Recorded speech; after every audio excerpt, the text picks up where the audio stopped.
Midnight Café, Stories for Sleepless Souls. The Visitor of Clouds.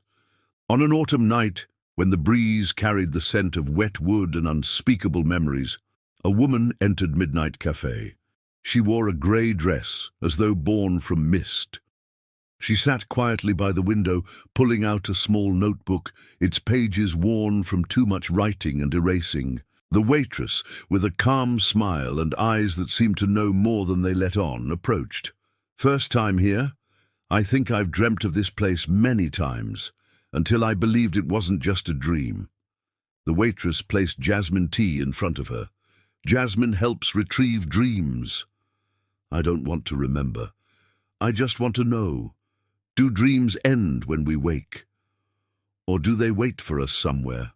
"Sometimes a dream doesn't end. It just changes shape and sits beside us quietly." She closed her notebook, stood up and whispered before leaving, "I was looking for an end to a dream I couldn't live. Thank you for giving it a seat."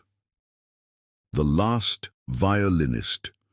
On a starless night, when the city's light dimmed to the sound of silence, a faint melody echoed through a quiet street. A tall man entered the cafe, carrying an old violin and the weight of years on his shoulders. He sat in the corner, laying the violin on the table like a worn-out companion. The waitress approached. "Did you play tonight?" He nodded. "I did, but no one heard. Maybe you were playing for those who don't know how to listen, not for those who won't." He pulled out a trembling note. "If no one hears, does the music still matter?" She placed a coffee he didn't order. "Sometimes playing keeps the musician alive, not the applause." He held the violin softly, not to play, but to feel that something still lived inside. That night, the cafe was filled with a song no one could hear, but the wall wept and the light dimmed in reverence. The Girl Without a Name. She came very late, wearing a blue coat too large for her, staring at the signs like she couldn't read or didn't know who she was. She hesitated at the cafe door, then sat at the table closest to the exit. "Looking for something?" asked the waitress. "My name. You forgot it?" "I never had one." She took out a blank notebook. "Every name I tried didn't fit. Every time I say I am, it feels like a lie." The waitress poured hot chocolate. "Maybe your name is what you discover when no one's calling you." The girl stood up, her eyes lighter. "For the first time, I don't feel like someone's trying to name me. That's peaceful." She left the notebook open on the table, a blank page, but filled with the scent of a beginning, the letter that never arrives. She came every week, same night, same table by the window. She wore a cloud-colored coat and held a worn white envelope. The waitress never asked any more, just placed warm milk coffee in front of her. "It's been 20 years, the woman said, "and I still can't accept that letters go unanswered if they're never sent." "To whom do you write?" "To a man who never knew he was my life and never read a word I wrote. I mailed the letters with no address. It didn't matter if he read them, only that they left my heart." "And did your heart heal?" "No, but it learned that waiting isn't weakness. It's a quiet kind of hope." She left the letter on the table. In the morning, it vanished with the steam of strangers' cups.